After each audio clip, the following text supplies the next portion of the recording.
అలసిన వాణిని ఊరడించు మాటలు. సహోదరుడు భక్తి సింగ్ గారి యొక్క పరిచర్య నుండి అనుదిన ధ్యానములు. ఈ దిన భాగము డిసెంబర్ 17. చదువుచున్నాను. దేవా, నీ తలంపులు నాకెంత ప్రియమైనవి. కీర్తనలు 139:17. దేవుడు ప్రేమామయుడు. ఆయన మన సంతోషము, ఆశీర్వాదము కొరకు మనకు అన్నిటినీ దయచేయును. అయినప్పటికీ మనము ఆయనను నిర్లక్ష్యపెట్టి బాధ పెట్టేడి వారంగా ఉన్నాము. ఒక దినమున సువార్త కూడిక అనంతరం రాత్రివేళ ఇంటికి ఆలస్యంగా వెళ్ళి తిని, అప్పుడు మా అమ్మ నన్ను భోజనం చేయమని అడిగినప్పుడు ఆకలి లేదు, నాకు భోజనం వద్దని చెప్పి నా గదిలోనికి వెళ్ళి 1 గంట ప్రార్థన సమయమును కలిగి ఉంటిని. నేను ప్రార్థించి లేచినప్పుడు నా తల్లి నా దగ్గర కూర్చుని ఏడ్చుచుండెను.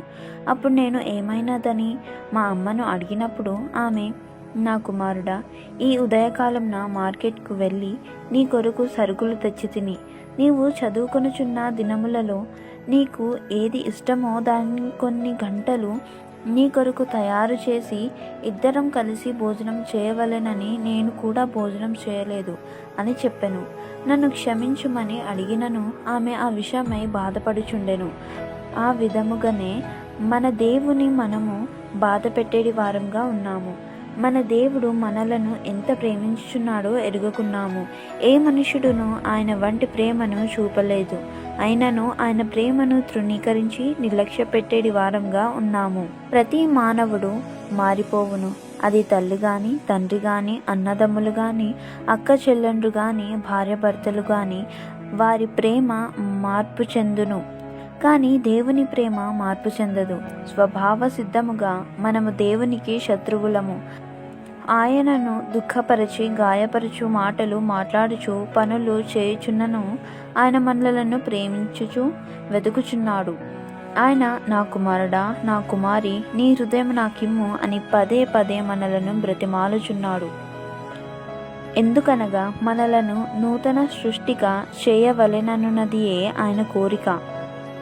1 కొరింథీయులకు రాసిన పత్రిక 15వ అధ్యాయము 45వ వచనములో ఈ విధంగా వ్రాయబడినది. ఇందు విషయమై ఆదామును మొదటి మనుష్యుడు జీవించు ప్రాణి ఆయనని వ్రాయబడి ఉన్నది. కడపటి ఆదాము జీవింపచేయు ఆత్మ ఆయను. ఆదాము కేవలం భూ సంబంధమైన, ప్రకృతి సంబంధమైన మానవుడు కానీ మన ప్రభువైన యేసుక్రీస్తు ఆత్మ సంబంధి అయిన మానవుడు. ఆయన ఆత్మ ద్వారా జీవించి ఆత్మతో నింపబడి ఆత్మ ద్వారా నడిపించబడెను. ఆయన ఏమి చేసినను సమస్తమును ఆత్మ ద్వారా జరిగించెను. యేసుక్రీస్తు మాట్లాడిన ప్రతి మాట శక్తివంతమైనది. ఆది ఆదాము 930 సంవత్సరములు జీవించినప్పటికీ మంటి శరీరము కలిగిన భూసంబంధమైన మానవుడు. కానీ యేసుక్రీస్తు పరలోకం నుండి వచ్చిన ప్రభువు. ఆయన శరీరము కుళ్ళు పట్టలేదు. ఆయన శరీరమును ఉంచిన సమాధిలో నుండి దుర్వాసన రాలేదు. ఆయన సమాధి నుండి మహిమా శరీరముతో బయటికి వచ్చెను. 1 కొరింథీయులకు రాసిన పత్రిక 15లో ప్రభువైన యేసుక్రీస్తు కడపటి ఆదాము జీవింపజేయు ఆత్మ అని 45వ వచనములో, ఆత్మ సంబంధి అయిన వాడని 46వ వచనంలో, రెండవ మనుషుడు పరలోకం నుండి వచ్చిన వాడని 47వ వచనములో మరియు పరలోక సంబంధి అని పిలువబడెను.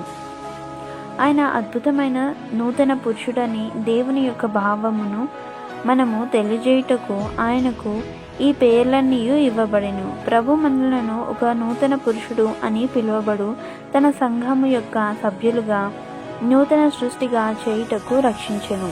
ముగింపు మాటలు. నేటి దిన వాక్యం ద్వారా ప్రభు మనలను ఆత్మీయంగా నడిపించి సహాయపడి సమృద్ధిగా ఆశీర్వదించును గాక. ఆమెన్. దైవజనుడు భక్సింగ్ గారి యొక్క వర్తమానములు, అందులో దైవ మర్మములు, అలసిన వాణిని ఊరడించు మాటలు పుస్తకములు మీ కొరకై ఈ ఛానల్లో అందుబాటులో ఉంచాము.